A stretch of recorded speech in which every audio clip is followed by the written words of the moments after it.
Welcome back. It's still Morning Spring on Western Spring Television, and this morning on The Conversation, we'll be looking at what affects every one of us, the economic situation of the country. A lot of people are crying and lamenting because they cannot buy the basest of things. And the federal government seem to be doing a lot, putting one and two together just so we can have robust economy, but it seems what the federal government is doing is not enough. Tinubunomics, Cardoso metrics, and probably Edu mathematics. We do not know what it is they are doing, but a lot of people are saying it seems the economic team of Mr. President isn't doing enough, or better still, they don't know what they are doing. Recently, we heard that the CBN's Monetary Policy Committee, the MPC, decision to increase the monetary policy rate for the third consecutive time from 24.75% to 26.25%. That's close to 30%. And this was met by a lot of resistance from stakeholders. Chief of them is from Forbes Africa's richest man, Aliko Dangote, who also sits as the chairman of Dangote Group, saying that it is not good enough for the us to have interest rate at 30%. He warned that the current interest rate regime posed a significant challenge to job creation and industrial growth in the country. To help us have a better understanding of what we have at hand at this time, we have joining us this morning the Chief Economist of FPM Professionals, Dr. Paul Alaje. Good morning to you, Doctor. Thank you so much for joining us. Good morning, and thank you so very much for having me. All right, so let's just get right into it. Tell us, what do we have in our hands at this time, economically speaking? Interest rate going at 26.25%. For Dangote to come out to speak, a lot of people think that it is, a thoughtful concern. Well, it's a huge concern. I have spoken with a number of media houses, and we have also made some publications available that if we think we can increase interest rates without measures or without putting some kind of guide into it, then we might as well be saying we want our economy to stagnate. As a matter of fact, increasing interest rate to 26.25%, we mean that money lenders, or say commercial bank, will now be lending at about 30%. So if you follow me, I would show you how all of these link, because economics should not be discussed in isolation. So when central bank raises interest rate, it means that banks will also be motivated to raise their own lending rates. So when banks now lend at 30%, as a business person, if you want to lend to bank, mark you, a central bank raise MPRI, the money with which, the rate at which they are collecting loans, which common people call it, but for professionals, we call it bonds and T-bills, that's treasury bills. It's also high. If you check, this is the highest with which, this is among the highest with which you can now lend to government. That is, you can invest in government papers, you can buy bonds, you can buy treasury bills. So investors, where do you think they will take their money to? Would they want to take their money to a real sector where they will start buying, building, employing people, or take such money and just hand it over to government? Don't worry, you do business with it, it's very secure. You give me back 20-something%, at the end of the year, which means, well, whether I do anything or not, I'm going to give you my money, you trade with it as government, then you return it back to me. But what are we taking away in all of those? So that is from public sector. Let's look at how private sector reacts with high interest rate. They will, of course, say they cannot borrow. And the ones that have borrowed before, as bank will write to them that look at the reality of what is on ground, you now need to pay higher interest rates, even though that was not your agreement before now. So when the two are happening together, you are discouraging investment, new investment, and further investment into the country. Unfortunately, local and foreign investor may leave the country. Are they leaving? Well, it's for viewers to, to respond to that, whether they're already leaving or not. So in that decision, as good as we're looking at it to combat inflation, in our attempt to combat inflation, we are actually causing other crises. So look at this. When all of those are happening at the same time, interest rate is still high. People are not investing. We are not getting new money. banks are not also are writing people to give them. Who suffers all of this? Employment. So when you are not investing in real sector, the number of unemployment will grow because you will crowd out two things. One, you will crowd out investment. Second, you will crowd out what do we call it now? You crowd out investment, that's number one, then you crowd out employment. So when the two are out, then you have a lot for concern in that regard. So look at it, poverty will grow, hunger will grow, deprivation will also grow. Do you want all of this to be growing at the same time when you have economic quagmire in your hand, when you have high exchange rate? I don't think we are fighting or we are combating the current economic crisis with the right tools. And if you ask me, what should we be doing?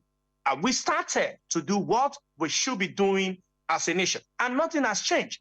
We have made recommendations. We have continued to write as to what we think authorities should do to make the Nigerian economy more competitive and much better than what we have right now. We only hope that someday authority will do the needful.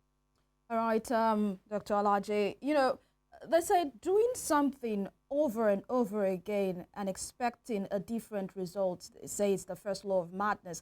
This is the third time, consecutive time we've had an increment in the interest rate, and the CBN, especially headed by Ohiolei, seems to want to bring out something from this increment. You have said probably it's to combat inflation, but the inflation is not going down, and we continue to see this increment the first time this year, the second time, now the third time. What is it that Mr. Yemi Cardoso is saying that we are not seeing? Well, the economic theorists, they are different from applied economists. Economic theories are those that have read those classical books and believe that economics is plug and play. Unfortunately, applied economics reveals to us that economics is not about plug and play. I laugh when I hear a lot of people say, oh, we're economics. I was at an event yesterday when a very brilliant chap said that, oh, his wife went to buy yam, and the price of yam per tube is now, about tube, I beg your pardon, is now 4,500. So suddenly everybody's an economist. They can now share the yam for you into two and ask you to pay 2,700. I just laugh because that does not make you economist. That I can speak so well does not make me a mass communicator or a professional communication. That I know that if I have a headache, I can take paracetamol does not make me a pharmacist, does not make me a medical doctor. Because there are other things regarding drug interaction I may not know, reaction I may not know. So that's it. Now, I kept advising our leaders, it's important to put round peg in round holes. It's important for us to study the profile of those who have occupied central bank in the last 10 years. What is their knowledge in the area of economics? Quite well, nice bankers, great bankers, but the goal of banking is profit. The goal of central bank is stability. The two are not the same. So at best, what you'll be open to quickly studying is monetary theories, is classical theories. Most of the time, they don't work, especially for an economy that income is very low, economy that is broke and that is almost broken. So some of those economic theory don't work. What is it that before now, we have seen increase in interest rate, even before Yemi Cardoso came to office. We have seen interest rate jack up under the previous central bank governor, Evelyn, increase this sporadically and continue to increase it to about 14%. He left it there because he noticed there are other factors influencing inflation. If only we can just sit with the numbers. The Bureau of Statistics says that food inflation is over 40%. That's food inflation. So why can't we tackle food inflation? Because it will have implication on headline inflation. What should we do? Look at Osun State, for instance, as part of Southwest. What do we have competitive cost advantage in producing? Can the governor partner with agro cooperative society or agro association, that's agricultural associations, to boost their agro output? Then perhaps sell to states like Lagos or any other state that may not have such in abundance. And it may not be state to state. It could even be B2B, business to business. It could even be business to consumer. But what are the things that are lacking that is not making this happen? Or should we be too insignificant to solve this problem, as a state? We must have the same going on, especially in our food production zones. There are states that are known for that. When you do this, you would have significantly start to bring down inflation without necessarily increasing interest rate. I give you another thing. I hear this is a big misconception. Oh, there is high money supply, 99 trillion naira in the economy. And I laugh. What is the worth of the money that is in circulation? That is why you see, we need to understand, when you devalue your currency, you are devaluing the life of your people. What is the value of that 99 trillion naira in the economy? So we don't know that to eat per meal that used to be 500 naira in Osun is now 1,500 naira. We don't know people will hold the money. We don't always go to bank to want to spend 1,500 naira.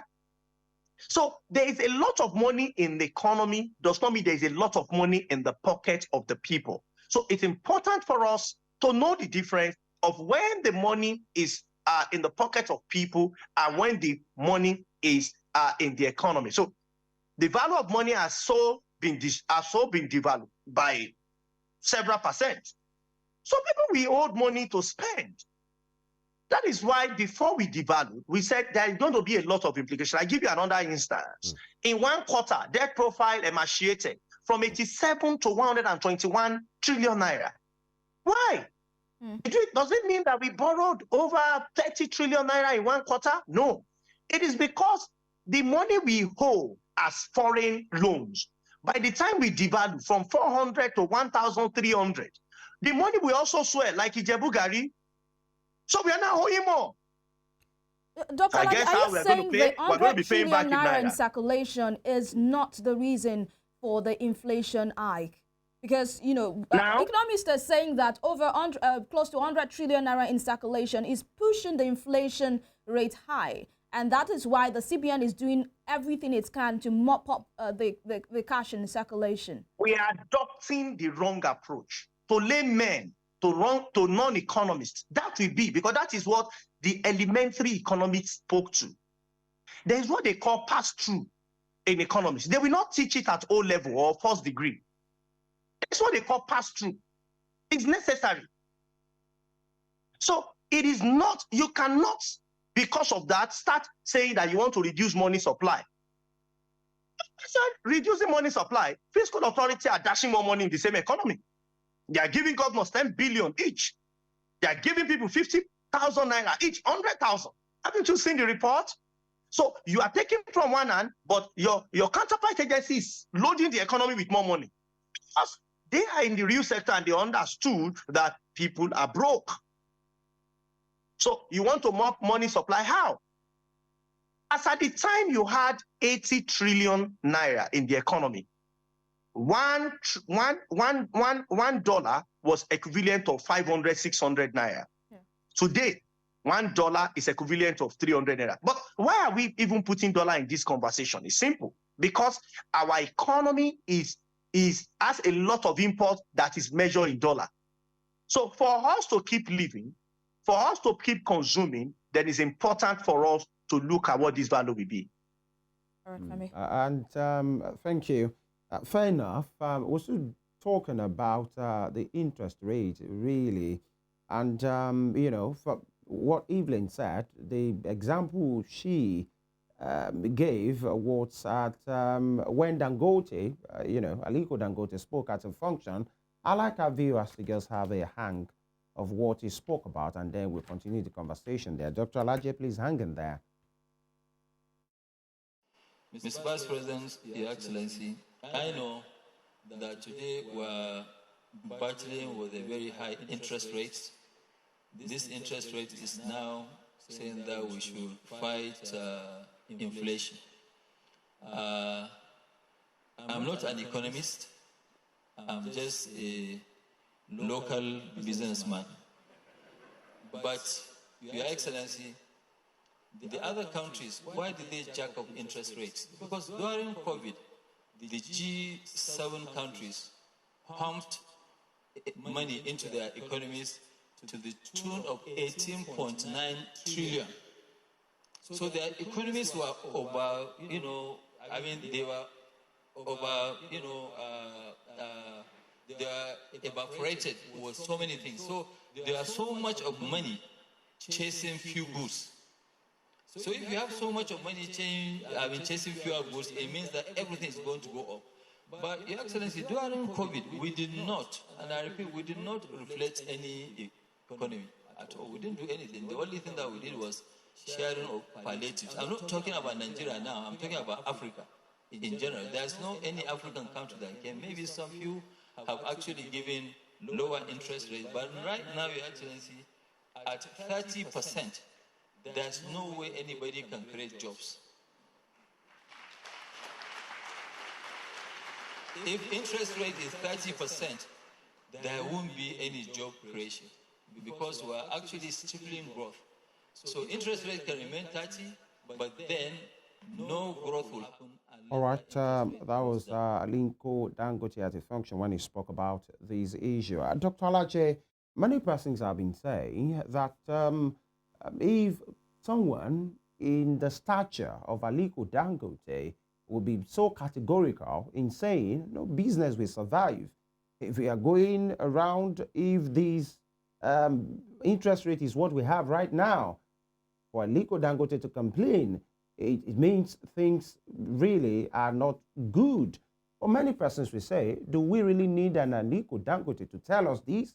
This is what we have always known. And he spoke about something that during COVID, money was not really injected in the economy, just palliative and the rest of it. But right now, fewer, cash in the hands of people, even though we are saying we have maybe almost 99 trillion naira, 100 trillion naira in circulation. People don't have money to even buy the goods that are available. And now the interest rate is almost at an all-time high. Is this what is visible to the eye? Or because Aliko Dangote is talking about it, that means it carries some weight? Well, I think because he spoke about it, I share something on my Twitter handle, that's X, and that maybe now that Aliko Dangote has said it, authority will listen. So it is not because there is excess money supply in circulation. That is the only reason why there is inflation. So the method we're adopting is very wrong. Now listen to this. Before we devalue the Naira, how much was the price of a bag of rice? And how much is it today? Before we devalue the Naira, how much was a flight ticket? And how much is it today? Before we devalue the Naira, how much was Korope in Oshogbo, so from Olaya to Abere, and how much is it today? Before we devalue the Naira and remove subsidy, how much was house rent? And how much is it today? So the real problem, you want to reverse the problem, take Naira back to 500, 600 Naira to the dollar. Will you still be chasing, will we still be chasing excess money supply? We are just chasing our own tail. In fact, if we further increase interest rates to a level beyond where we are now, this economy may stagnate and may end up in a recession. And I've said that this is not new that I'm saying this. I've told you and many other media houses before that Naira will get to 1,500 Naira and you can't do anything about it. The moment you say you want to flow your currency, flotation symbolizes that you are telling Anthony Joshua and Mr. Macaroni to fight. Mr. Macaroni representing the Naira, Joshua representing the dollar. What are we exporting? In what volume? How consistent? And how many central banks are keeping their votes in Naira? These are things we should think about if truly we want to help. So for me, we're using the wrong medicine to combat cancer because the person said he feels pain. So you are now bringing pain relief for the patient so that the patient will be fine. Not knowing that there is even some issues we need to deal with that are fundamental. There are terminal diseases out there that we need to combat. So, and I hope the authority perhaps we take a different look at the current economic situation we have in Nigeria in order to solve the problem. And sometimes, when you look at policies of the government and yet the same government with other agencies bringing some other policies, it looks like we appropriate and, reappropriate at the same stance. Now, 2 days ago, the Nigeria Customs exchange rate for import duties collection, rose to 1,508 per dollar. And that's the highest in the past 3 months, dating back to 21st March 2024. when the exchange rate for customs import duty stood at 1,572 per dollar, and this represents an increase of 38 naira from the previous figure of 1,470 naira per dollar. And importers are, are not smiling. They are saying business is not really coming because when it does come, people might not be able to afford, and the consumer gets to pay. Fluctuations in policy, Dr. Alaje. There was this, I think, a business interest that was taken to Angola, so $6 billion, if I'm not mistaken, and the management of the venture stage was due to instability in government policies. And this is what we are saying at this time. Interest rates all-time high for importation, getting increased again, fluctuations in this policy. Now, this is my question. Senior economists like yourself, sometimes you say something entirely different, from the reality of what the handlers of the government are saying. Where is the problem? Because for persons like Wale Edo, Yemi Cardoso, these are brilliant individuals, that any nation will be proud of. And it's not just about them. How come whatever comes from the government is always, looking different from what economists like yourself are saying? What exactly is the problem, especially with policy formulation and policy fluctuation? Well, I don't know if one of the two individuals you mentioned is actually an economist. Like I said, we may need to really check those in central bank if the authorities they are economists or not. So I cannot speak to that. So when I talk about going to the economics lab, which we call our econometric laboratory, I doubt if some of those policies are taken to laboratory to check. If a patient, you see, economics has so many connections with medicine. Before you treat a patient, it's advised that you first go to the lab to check the ailments before you recommend drugs. Don't just use head knowledge. So many persons say, we know what is wrong with Nigeria, and you start seeing recommendations. What we should think about is that, is there anything I've told you on this platform or any other platform that has not happened? I am not a prophet. You understand? I don't go to an assembly and start consulting the spirits. No. There are economic laboratories. You will take the numbers, put them in a model, then they will give you certain outputs. Then you can now infer or reference the output from your data to say that this is what will happen within this XYZ period of time. So if we are doing the same for national issues, there is no way we will get a different result, because numbers don't lie. All right, fair enough. Numbers don't lie, obviously. We want to take a short break. Dr. Alaje, please hang in there. We'll be back. It's the Morning Spring on Western Spring Television, and we're talking about the economy and what we are seeing, the high interest rates, and basically the effect of these on our economy as a nation, as a people, and how do we wriggle our way out of these. The conversation will continue after now. Stay with us.